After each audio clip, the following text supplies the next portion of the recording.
হঠাৎ করেই রাজনীতির মোড় ঘুরিয়ে দিচ্ছেন আমিরে জামাত। 2-3 দিনের মধ্যেই বড় কিছু ঘটবে। জামাতের জন্য জীবন মরণ পরীক্ষা, ডু অর ডাই। জামাত ঝুঁকি নিয়েছে। এই পরীক্ষায় পাশ করতে না পারলে জামাতের চাকরি থাকে না, আর পাশ করতে পারলে জামাতের বিজয়, জামাতের ইমেজ প্রতিষ্ঠিত হবে। আর পাশ না করতে পারলে জামাতের নীরব সমর্থকরাও জামাতের উপর ক্ষুব্ধ হবে। এই জন্য আমিরে জামাত সিরিয়াস, মোড় ঘুরিয়ে দিচ্ছেন, দিতে চাচ্ছেন। আমিরে জামাত ফেসবুক পোস্ট দিয়ে বেশ কয়েকদিন আগে জানিয়েছেন যে তিনি স্বেচ্ছায় গ্রেপ্তার হতে চান এবং যেদিন এটিএম আজহারুল ইসলামকে মুক্তি দেওয়া হবে তারপরের দিন যেন তাকে মুক্তি দেওয়া হয়। তারপরে দেশব্যাপী জামাত শিবিরের নেতারা জেগে উঠেছে। জামাতের নেতারা জামাতের 3 কোটি লোক গ্রেপ্তার হতে চায়। সারা দেশ থেকে ডক্টর ইউনূসের কার্যালয়ের সামনে জামাত শিবিরের লোকজন আসতে চায় এবং আমিরে জামাত এই কথা বারবার বলছেন যে আমি স্বেচ্ছায় গ্রেপ্তার হতে চাই, স্বেচ্ছায় গ্রেপ্তার হতে চাই। মানে রাজনীতির মোড় ঘুরিয়ে দিতেছেন, স্বেচ্ছায় গ্রেপ্তার হতে চান। ডক্টর ইউনূস সরকারের অলরেডি কিছুটা ঘুরেছে, যেমন 27 তারিখের শুনানি 25 তারিখে চলে এসেছে এটিএম আজহারুল ইসলামের শুনানি, রিভিউ শুনানি। এখন রিভিউ শুনানি হলেই যে ওই দিন মুক্তি দেওয়া হবে বিষয়টা এরকম নয়। এটা সরকারের ইচ্ছার উপর অনেক কিছু নির্ভর করে। আদালতের থেকে বেশি কিছু আশা করা যায় না। আদালত অনেকটা স্বাধীন, যদিও বিষয়টা পলিটিক্যাল। এই জন্য আইন তার নিজের গতিতে চলবে, আর আইনি প্রক্রিয়া দ্রুত মুক্তি সম্ভবও নয়। আবার অ্যাটর্নি জেনারেল এখানে একটু তালবাহানা করছেন, যার ফলে দর্শক রাজনীতির মোড় ঘুরিয়ে দিতে হবে পলিটিক্যালি। আমিরে জামাত সেদিকেই যাচ্ছে। আমিরে জামাত যদি নিজে ডক্টর ইউনূসের কার্যালয়ের সামনে যান, স্বেচ্ছায় গ্রেপ্তার হওয়ার জন্য হাত বাড়িয়ে দেন, তাহলে তো অঘটন ঘটবে। আমিরে জামাত বারবার সেই কথা স্মরণ করে দিচ্ছে সরকারকে। নিজেকে গ্রেপ্তার করে কারাগারে পাঠানোর আর্জি জামাতের আমির। আবারও একেবারে লেটেস্ট খবর, আজকে কথা বলছি, আজকের খবর। জামাত নেতা আজহারুল ইসলামের মুক্তির দেয়া না হলে নিজেকে গ্রেপ্তার করে কারাগারে পাঠানোর আর্জি জানিয়েছেন জামাত ইসলামের আমির ডাক্তার শফিকুর রহমান। সোমবার 24 ফেব্রুয়ারি সকালে শরীয়তপুরের বেদরগঞ্জে এক পথসভায় তিনি দাবি জানান 25 ফেব্রুয়ারি তিনি গ্রেপ্তারের জন্য মাঠে নামবেন। কিছুটা যে মোড় ঘুরেছে প্রমাণ, 25 ফেব্রুয়ারি জামাতের আমির গ্রেপ্তার হতে চেয়েছেন, জামাত কর্মসূচি দিয়েছে। আর 25 ফেব্রুয়ারি এটিএম আজহারুল ইসলামের শুনানি দিন ধার্য হয়ে যায় 27 তারিখ থেকে এনে। এর মানে ভালো কিছু হতে পারে, মোড় ঘুরে যেতে পারে।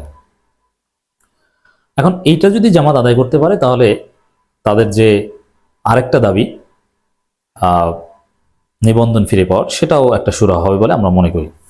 তিনি বলেন আজহারুল ইসলামের মুক্তির সঙ্গে সঙ্গে বাংলাদেশ পুরোপুরি মুক্তি পাবে না, তবে একজন মজলুম মুক্তি পাবে।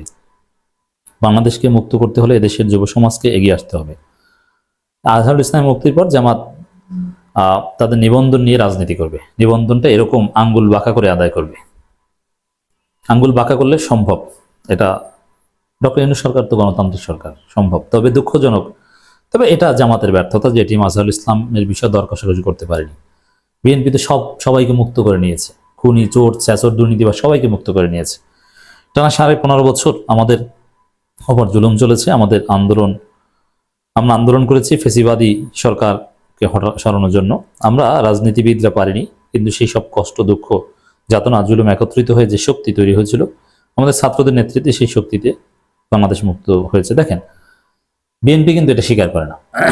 বিএনপি বলে সব করেছে তারেক রহমান, তারা সব পেরেছে। কিন্তু আমিরে জামাত কিন্তু এটা স্বীকার করছেন যে আমরা রাজনীতিবিদরা পারিনি, ছাত্ররা পেরেছে। অতএব ছাত্রদের ক্রেডিট আমিরে জামাত দিচ্ছেন। আমিরে জামাত ইতিহাস বিকৃত হতে দিচ্ছেন না। এই সময় তিনি যুবকদের উদ্দেশ্যে বলেন, সমাজ গড়ার জন্য দায়িত্ব নিলে তোমাদের এগিয়ে আসতে হবে। যে সমাজে যুবকরা এগিয়ে আসে বিপ্লবের জন্য, সেই সমাজে আল্লাহর পক্ষ থেকে বিপ্লব সফল হয়। আমি যুবকদের থেকে 2 জিনিস চাই, একটি গভীর দেশপ্রেম আর একটি আল্লাহর প্রতি ভয়। এই 2 জিনিস যদি নিয়ে আসেন, যুবকরা এগিয়ে আসে, তারাই হবে সব ষড়যন্ত্রের বিরুদ্ধে হিমালয় পর্বত। এই পর্বত তারাই খসে দিতে আসবে, তাদের মাথা চুরমার হয়ে যাবে। তো দর্শক, এই যুবকদের থেকে এত প্রত্যাশা, তাহলে আপনার সিলেট মহানগরী আমির, আপনার ভাই এই শিবিরের সাথে চালাকি করে কেন? 2-4টা ভোটের আশায় এক ভণ্ড পীরের সাথে আতাত করে কেন?